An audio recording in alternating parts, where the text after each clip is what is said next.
వేడుకలు అంటే పండుగలు. ఓకేనా? మనకి ఇక్కడ టెక్స్ట్ బుక్ లోపల మనకి 4th క్లాస్ 5th క్లాస్ లోపల మనకి క్రిస్మస్ అని, రంజాన్ అని, వినాయక చవితి అని ఇచ్చాడు ఖచ్చితంగా. వీటిని మీద ఎక్కువ ఫోకస్ చేయాలి. మనకి ఇక్కడ సిలబస్లో వచ్చిన అంశాన్ని టెక్స్ట్ బుక్లో ఉన్న పాఠ్యాంశాలని కంపేర్ చేసుకుంటూ ఎప్పుడైతే చదువుతామో మనము ఈజీగా మార్క్స్ గెయిన్ చేసే అవకాశం ఉంటుంది. ఓకేనా? రైట్, వీటిని బాగా చదివే ప్రయత్నం చేయాలి. ఓకేనా?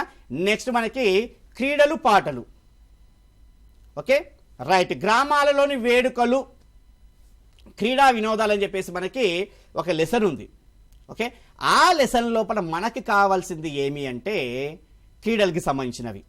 ఓకే, గిల్లిదండ, చిర్రగోనె.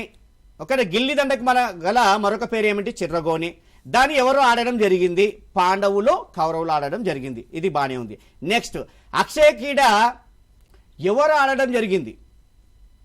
ఓకే, రుక్మిణి కృష్ణులు, లేకుంటే రుక్మిదేవి మాత్రమే, సత్యభామ కృష్ణులు అని చెప్పేసి ఇలా ప్రశ్నలు అడిగే అవకాశం ఉంటుంది. కాబట్టి మనకి బాగా గుర్తుపెట్టుకోండి, అక్షయ క్రీడని ఎవరైతే ఆడారు అంటే ఇక్కడ మనకి రుక్మిణి, శ్రీకృష్ణుడు ఆడడం, అది ఉత్తర భారతంలో ఉన్న విషయం.